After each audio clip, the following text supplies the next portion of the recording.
सिवान के गौशाला में गोपाष्टमी पर्व समारोह मनाया गया और जैसे ही सिवान के सदर अनुमंडल पदाधिकारी सुनील कुमार पहुंचे, गौशाला के तमाम सदस्यों ने मिलकर उनको फूल माला और बुके देकर के गर्मजोशी के साथ स्वागत किया।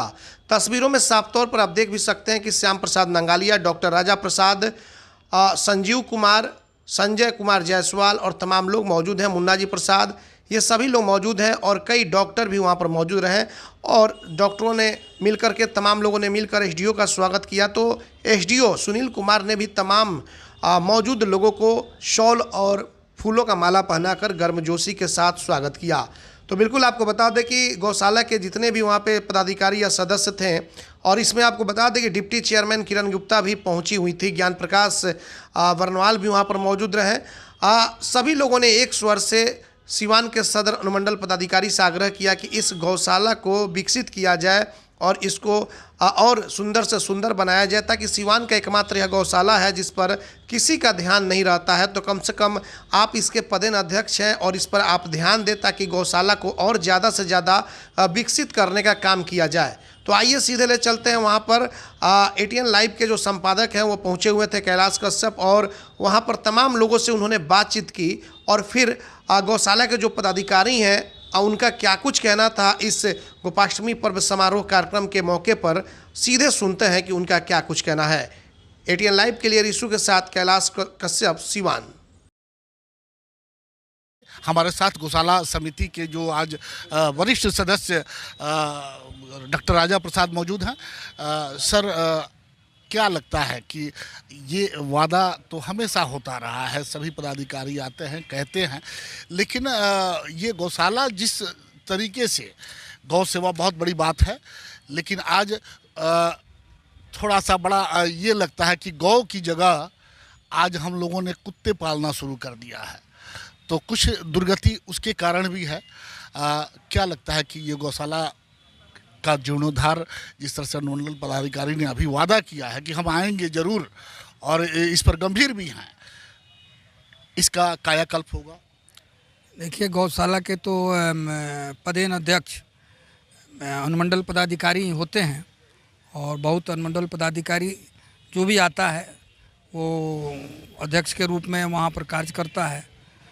तो ये जो अनुमंडल पदाधिकारी हैं सुनील कुमार जी, अभी तो नए आए हैं और इनका जो क्रियाकलाप है वो बीच में भी आए थे और हम लोगों की बात ध्यान से सुनते हैं और आपके द्वारा भी जो पत्रकार का जो कर्तव्य है उसने जो आपने निर्वाह किया, इससे हम लोगों को खुशी है कि अब इस पर भी कोई और भी थोड़ा तत्परता से अनुमंडल पदाधिकारी, उम्मीद है, आशा है कि ये कार्य करेंगे।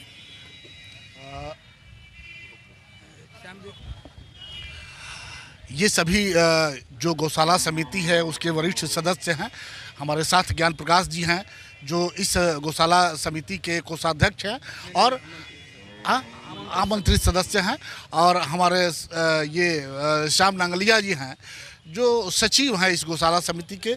सचिव जी, आपने पूरा ब्यौरा रखा अध्यक्ष जी के सामने जो अनुमंडल पदाधिकारी हैं और इस गौशाला समिति के अध्यक्ष भी हैं। क्या कुछ बातें भी हो रही थी आपके और उनके बीच में, गुफ्तगू हो रहा था, क्या बातें हो रही थी? गौशाला के डेवलपमेंट के लिए जो राशि हमें प्राप्त हो रही है चंदा से, दुग्ध उत्पादन से या रेंट से, वो उतनी पर्याप्त नहीं है जिससे कि हम गौ सेवा आगे बढ़ा सकें। और जितना हमको वास्तविक रूप में वैज्ञानिक तौर तरीके के हिसाब से, डॉक्टर के हिसाब से हमें जितना इनको दाना देना चाहिए उतना नहीं दे पाते हैं। वही बात कर रहे थे कि सर कुछ व्यवस्था हो कि हम लोग। क्या कहा अनुमंडल पदाधिकारी ने? हम लोग मिल के बात करेंगे। अच्छा सचिव जी, ये कितनी दुकानें हैं इस गौशाला के अंदर? 20 दुकानें। कितने किराए हैं इनके? एक एक दुकान का किराया क्या है? Minimum 1100, maximum 5000। टोटल हमें 40-45 हज़ार रुपया ये हर महीने आ जाता है। इसमें 2-3 दुकानें हैं। एक हमारा और नियम है जिसके लिए मैं आपका भी विशेष सहयोग चाहूँगा। हमारा ये आज से 10 साल पहले गौशाला का रेजुलेशंस है कि हमने आपको दुकान दिया, आप जब तक जीवित हैं गौशाला का प्रति आपका सद्भावना है या उससे आपके व्यवहार से कोई गौशाला को नुकसान नहीं होता है, तो जब तक आप इलाज हैं आपको, आपके नहीं रहने के बाद गौशाला स्वतः गौशाला को पुनः वो ज़मीन वापस हो जाती है। उनके मतलब वंशज को चलाने का अधिकार नहीं है, क्योंकि उससे हमारा क्या होता है कि पहले का ज़माने में आज में अंतर है। पहले हम लोग खाली किराए पे देते थे, अब हम लोग दान स्वरूप राशि लेकर देते हैं, जो कि हमारे इस गौशाला को चलाने में एक अच्छा खासा सहयोग के रूप में प्राप्त तो इनके तो किराए भी जैसे कि अभी होता है क्या कि 3 साल पे किराया बढ़ जाता है, वो सरकार की तरफ से भी कुछ गाइडलाइन इस तरह से, तो इनके किराए बढ़ते हैं या फिर जो तय कर दिया वो? सर कभी कभी बढ़ते हैं, 3 साल हो जाए या 5 साल हो जाए।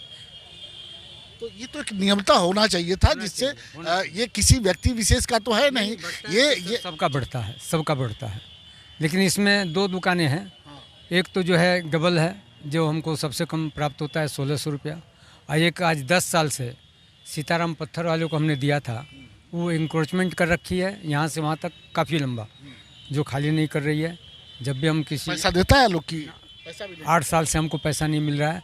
हमने हमारे अध्यक्ष महोदय से इसके पहले भी आग्रह किया था, तो वो कहते हैं कि ये कहाँ जाएगा। तो सर ये गौशाला का तो आखिर जो दुकान है उससे तो वो व्यवसाय कर रहा है, उससे जो पैसा आ रहा है उसको तो देना चाहिए। नहीं देता है, कहने पर जो है ना एकदम विशेष परिस्थिति में वो नहीं देता, और हम लोग बोल नहीं पाते हैं, क्योंकि माननीय पहले बैठा जी थे, उनका पूर्ण बर्दाश्त था उसके ऊपर, तो इसलिए हम उनको कुछ बोल नहीं पाए। आपको लगता है कि इस बार जो पदाधिकारी इसके अध्यक्ष बने हैं, कुछ कार्रवाई होगी, जो अतिक्रमण मुक्त गौशाला ये होगा? निश्चित कुछ न कुछ तो ज़रूर होगा, जितना कर सके, क्योंकि प्रशासनिक अधिकारी की भी एक लिमिटेशंस होता है सहयोग करने का। अच्छा, कितनी गाय हैं अभी आपके पास? 69। और कितना खर्चा आ जाता है प्रतिदिन इन गायों को पालने में? मिनिमम मानिए कि 5000 रुपये पड़ गए, 6000 तक भी आ सकता है, क्योंकि मेरे पास 6 स्टाफ हैं, जिनके सैलरी के रूप में मोटा मोटी 2000 रुपये प्रतिदिन, 60,000 रुपये मंथली। चोकर हम लोग देते हैं, चोकर का भी करीब 60-70 हज़ार रुपये मंथली लग जाता है। गायों को चारा देते हैं, मैंने सब तो हमारे जो जनप्रतिनिधि हैं सिवान के, उनकी तरफ से आपको सहयोग मिलता है या नहीं? कुछ नहीं, आज तक नहीं, किसी से नहीं? जी ना।